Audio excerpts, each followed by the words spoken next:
প্রসেনজিৎ হত্যাকাণ্ডের ন্যায় বিচারে বড় সাফল্য। শনিবার 5 অভিযুক্তের জামিন খারিজ করল আদালত। উত্তর ত্রিপুরা জেলার ধর্মনগরের প্রসেনজিৎ হত্যাকাণ্ডের ন্যায় বিচারের পথে এক গুরুত্বপূর্ণ অগ্রগতি। 3 জানুয়ারি শনিবার ধর্মনগরের মাননীয় আদালতে প্রসেনজিৎ মামলার 5 অভিযুক্তের জামিন আবেদন খারিজ করে আদালত এবং আগামী 9 জানুয়ারি পর্যন্ত বিচারাধীন অবস্থায় বহাল রাখার নির্দেশ প্রদান করা হয়। জানা যায়, আজের সহ মোট 3 বার অভিযুক্তদের পক্ষ থেকে জামিনের আবেদন করা হয়, কিন্তু প্রতিবারই মামলার গুরুত্ব ও প্রাথমিক তদন্তের স্বার্থে আদালতের পক্ষ থেকে সেই আবেদন নাকচ করে দেওয়া হয়। আদালতের এই সিদ্ধান্তকে প্রসেনজিতের পরিবার এবং সাধারণ মানুষ ন্যায় বিচারের জন্য সম্পূর্ণ আশাবাদী। আজ প্রসেনজিতের পক্ষে মামলা পরিচালনা করেন বিশিষ্ট আইনজীবী শঙ্কর লোধ ও তার সঙ্গে সহকারী হিসেবে উপস্থিত ছিলেন Devdas Bakshi.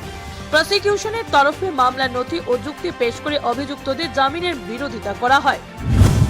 Bureau report, Assam prime news 24x7 এর শ্রীবাস দাসের রিপোর্ট।